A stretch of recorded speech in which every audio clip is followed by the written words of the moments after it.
Vai viajar para Londres? Então você não pode deixar de ir na Torre de Londres, uma enorme fortificação de quase 1000 anos, repleta de atrações.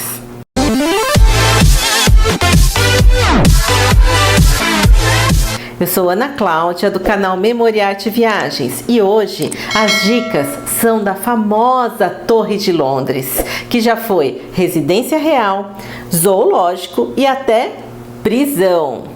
Lá você vai ver as joias da coroa, uma exposição de armaduras reais que foram utilizadas no século XV e XVI. Vai ficar sabendo também da lenda dos corvos que vivem lá. E ainda vai ver uma exposição com réplicas de equipamentos de tortura que foram utilizados lá na torre também. No final, eu vou te dar dicas práticas para você programar direitinho a sua viagem. Prontos para viajar no tempo? Então vamos lá conhecer a Torre de Londres hoje. A famosa Torre de Londres, construída sob o reinado de Guilherme I, é uma enorme fortificação que funcionou ao longo da história como residência real, arsenal, fortaleza e prisão. A construção, erguida por volta do ano de 1070, é considerada Patrimônio Cultural da Humanidade pela Unesco. Tower Bridge, um dos símbolos de Londres. Essa chamativa ponte levadiça, construída em estilo vitoriano, fica pertinho da Torre de Londres. A ponte tem 2 torres e uma estrutura que sobe e desce para deixar os barcos grandes atravessarem. A Torre de Londres, na verdade, é um complexo de torres e tem muita coisa para você visitar lá dentro. Durante mais de 900 anos, a Torre de Londres foi sinônimo de terror, porque era o lugar onde eram presos todos aqueles que ofendiam os reis. A maioria dos presos viveu em péssimas condições e não saiu com vida e até eram torturados antes de serem executados. No porão da White Tower existem réplicas dos instrumentos de tortura. Esta é uma das primeiras atrações logo que você atravessa a entrada principal. Tempos difíceis aqueles, hein? As réplicas já dispensam explicações, mas ao lado de cada uma você encontra descrições sobre como eram utilizadas. A coleção de joias da coroa é uma das atrações preferidas pelos visitantes. Composta por coroas, espadas, cetros de valor incalculável, tanto material como histórico. Você só não vai poder tirar fotos, ok? Mas o tour é impressionante e dá uma boa dimensão dos detalhes por trás das cerimônias de coroação. As joias são maravilhosas. Rubis, diamantes, esmeraldas gigantes formam coroas usadas pelos monarcas ingleses ao longo de séculos.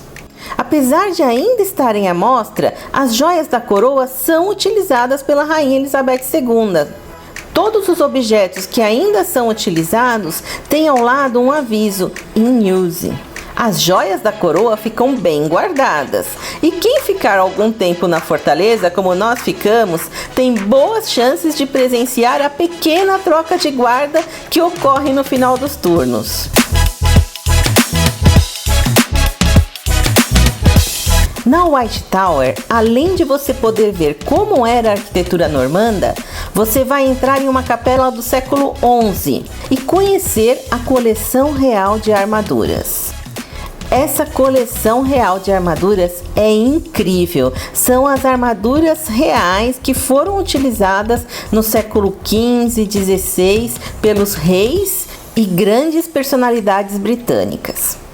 Trata-se de uma exposição de 300 anos de idade, chamada de Line of Kings, montada pela primeira vez no século XVII.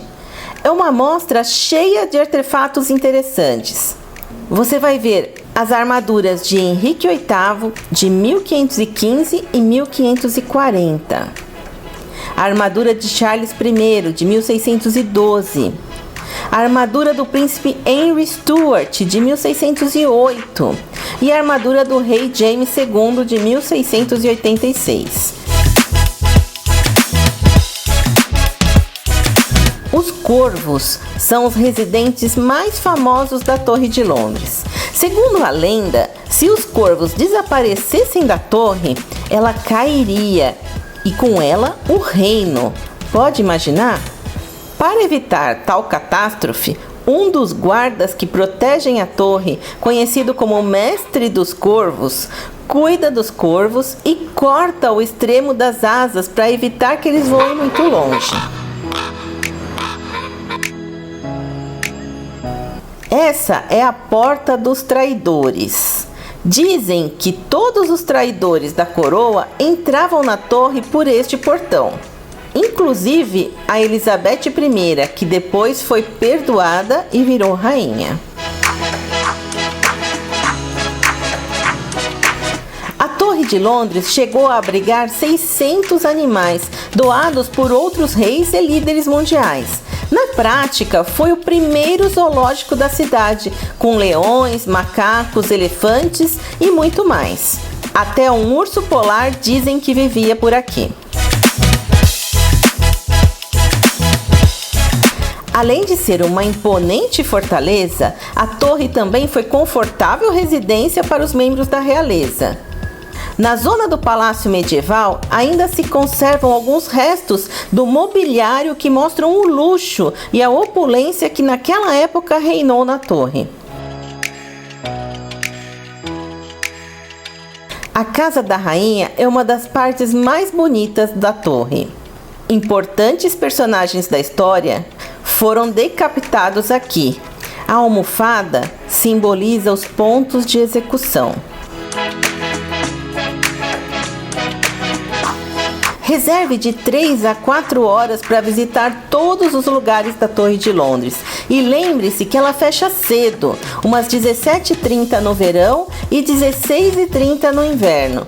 Fomos logo pela manhã e saímos quase no final da tarde e valeu super a pena. Lá dentro tem restaurante, onde você ainda pode aproveitar e comer o prato típico da Inglaterra, fish and chips. A estação de metrô mais próxima da Torre de Londres é a Tower Hill. A Torre de Londres se tornou uma das minhas visitas preferidas na cidade e é o passeio pago que eu mais recomendo. Faça, não deixem de ir. O ingresso da torre custa 28 libras. Esse é um dos ingressos mais caros que você terá que pagar em Londres, mas vale a pena. Estou deixando aqui o link para você comprar os seus ingressos antecipadamente. No nosso próximo vídeo, nosso último vídeo da série de Londres, vamos fazer um passeio incrível pela City of London e vamos também visitar o Globe Theatre, uma fiel reprodução do teatro construído em 1599. Não perca! Já assine nosso canal e clique no sininho para ficar sabendo assim que eu lançar esse vídeo. Até lá!